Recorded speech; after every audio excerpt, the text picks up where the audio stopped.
Okay. Magandang umaga mga kapatid kaibigan at happy Sabat. Happy Sabbath. Narito na naman tayo para mag-aral sa salita ng Diyos.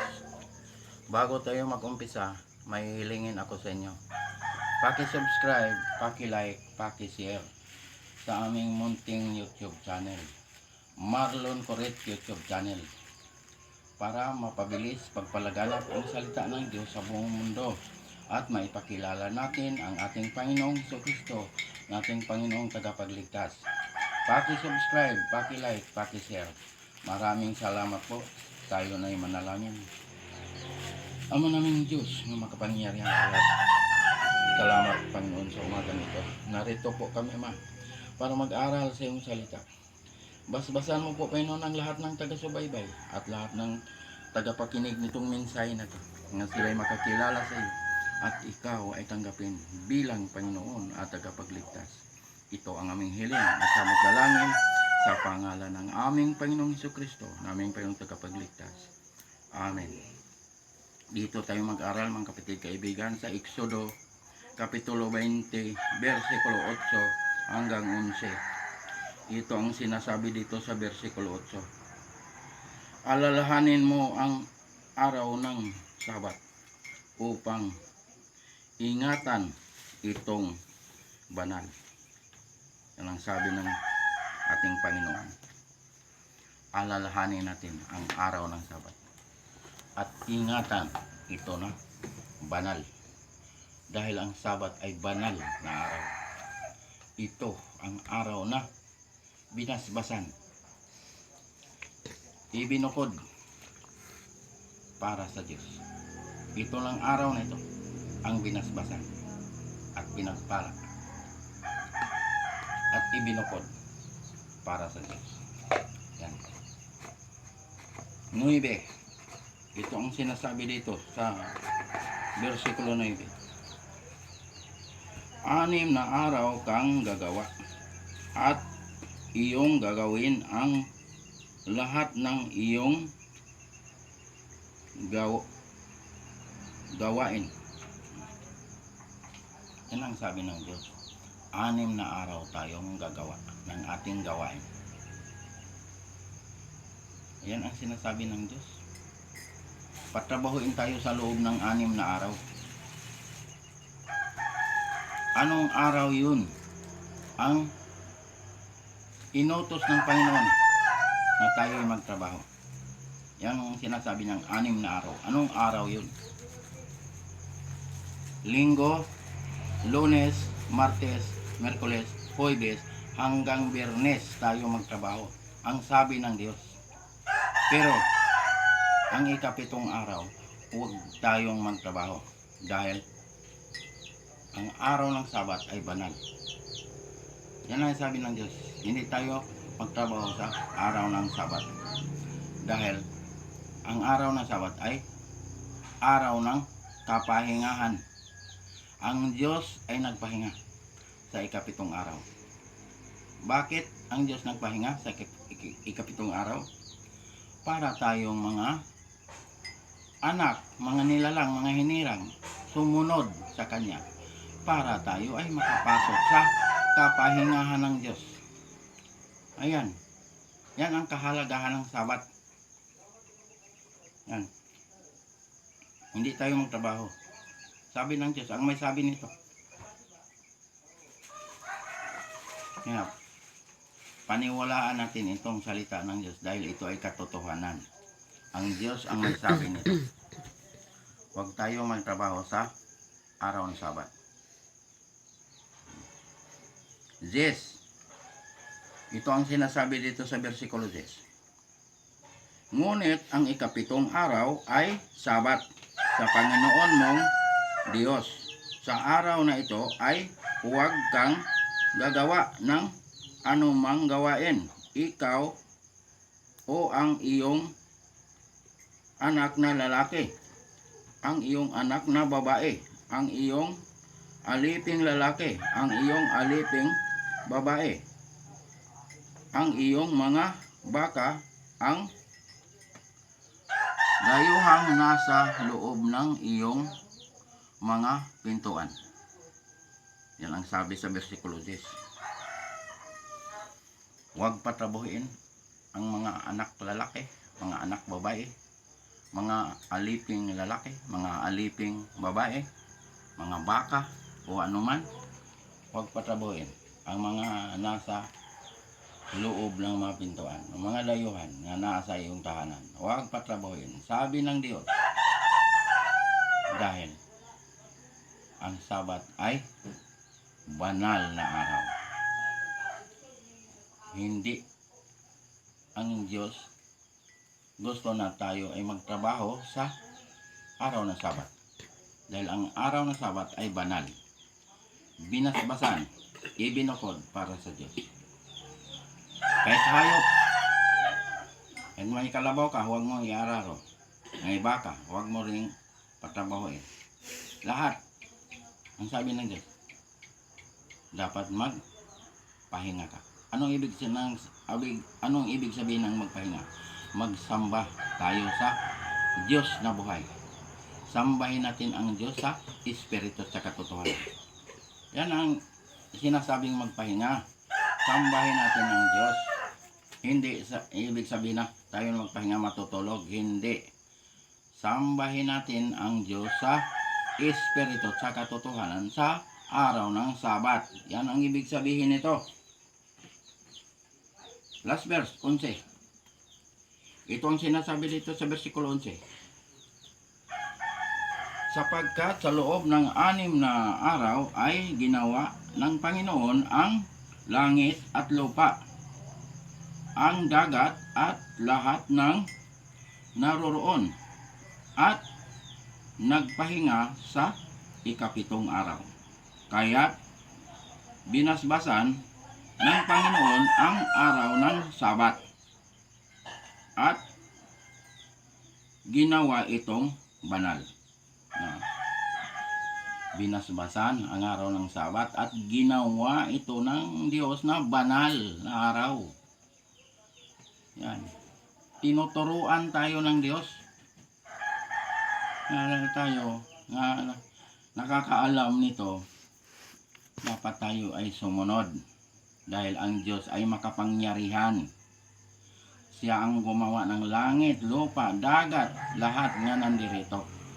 Ginawa ng Diyos sa loob ng 6 na araw. Kaya ang ika-7 araw ay binasbasan. Ibinukod para sa Diyos. Ayan. Yan ang kahalagahan ng Sabat. Dahil ang sabi ng Diyos, ito ay palatandaan ng Diyos sa mga nakakilala sa Kanya. Ang sabi ng Diyos, kilalanin niyo ako, kilala ko kayo. Ezekiel 20:20.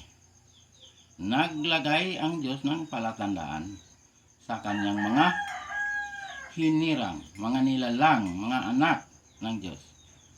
Kaya tayo na nakakalam, dapat tayong sumunod para tayo ay makapasok sa kapahingahan ng Diyos. Ayan. Kaya nga doon sa bagong langit, bagong lupa, ang sambaron ay Sabat. Hindi linggo ang sambaron sa bagong langit, bagong lupa. Sabat ang sambaron. Sinabi ng Diyos sa Isaiah 66, versikulo 22 hanggang 23. Mababasa mo sa versikulo 22 ang bagong langit, bagong lupa. Mababasa mo yan.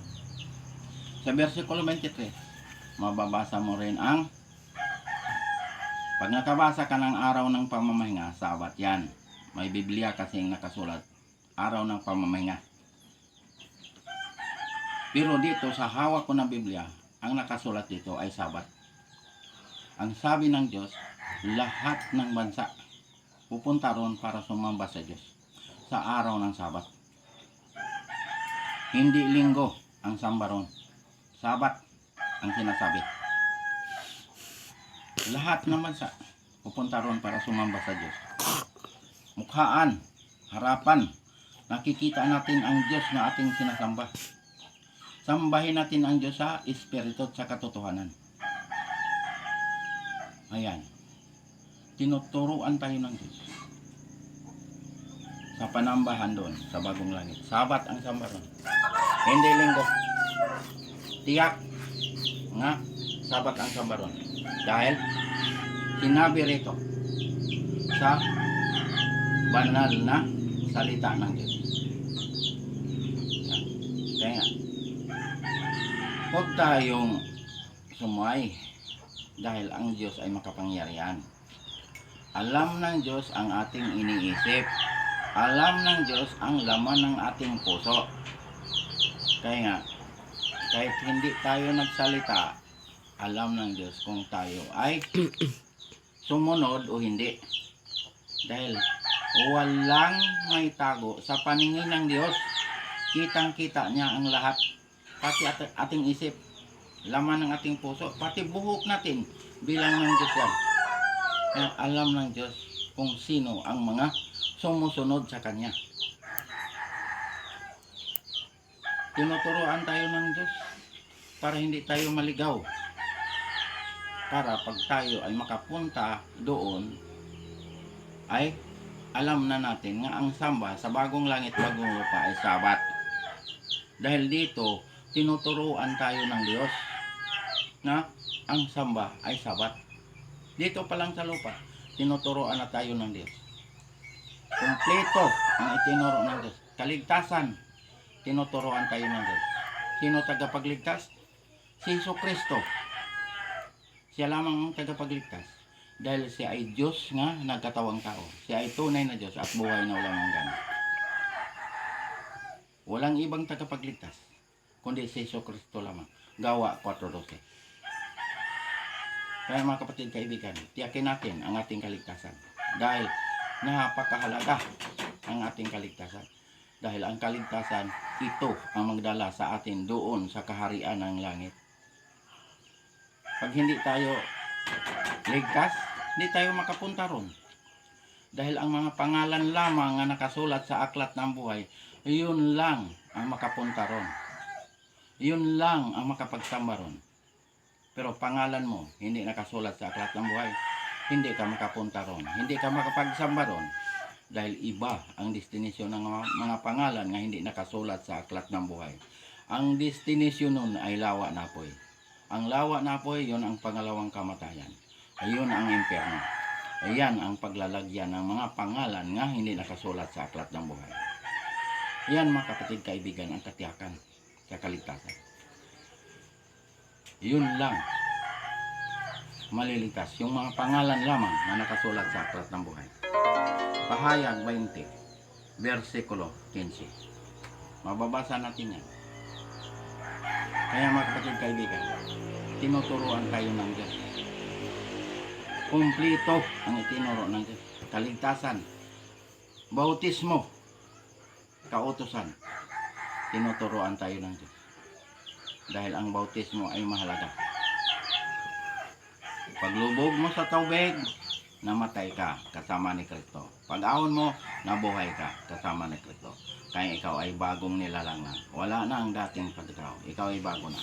Ikaw ay nakatawid na sa kamatayan, tungo sa buhay na walang hanggan. Ayan. Buhay ka pa, nakatawid ka na sa kamatayan. Wala ka ng hatol dahil tinanggap mo ang ating Panginoong tagapagligtas. Tinanggap mo rin ang tagapaghatol. Sino tagapagligtas? Si Jesucristo. Sino ang tagapaghatol? Si Jesucristo. Yan. Tinuturuan tayo ng Diyos. Kumplito. Kautusan. Tinuturuan tayo. Nga, ang sabi ng ating Panginoon, kung mahal ninyo ako, tutuparin ninyo ang aking mga utos. Juan 14, versikulo 15. Mahal natin ang Diyos, kaya tutuparin natin ang kanyang mga utos. Sundin natin ang utos ng Diyos. Kaya sabi sa unang Juan kapitulo 2, versikulo 3 hanggang 4, nakakatiyak tayong nakikilala natin ang Diyos kung sinusunod natin ang kanyang mga utos.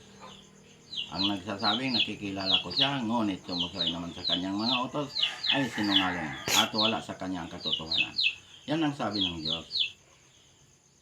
Dahil itong ating pinag-aralan, naglagay ang Diyos ng palatandaan.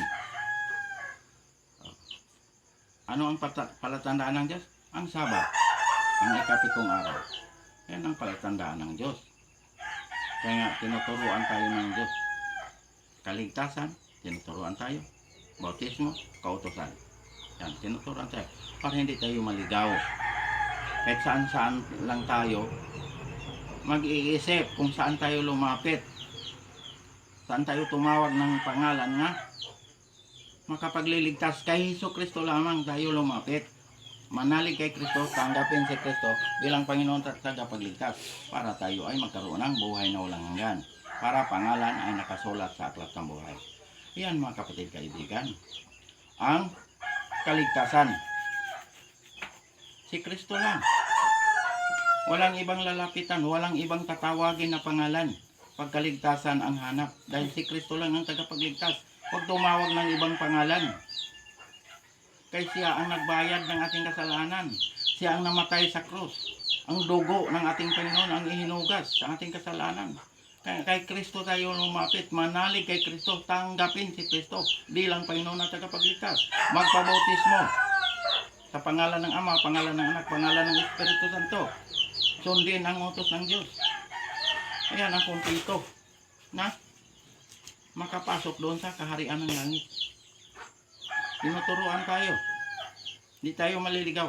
Pag si Kristo ang ating manalig tayo kay Kristo, tanggapin si Kristo, hindi tayo maliligaw dahil siya lang tagapagligtas. Hanggang dito na lang tayo, mga kapatid kaibigan.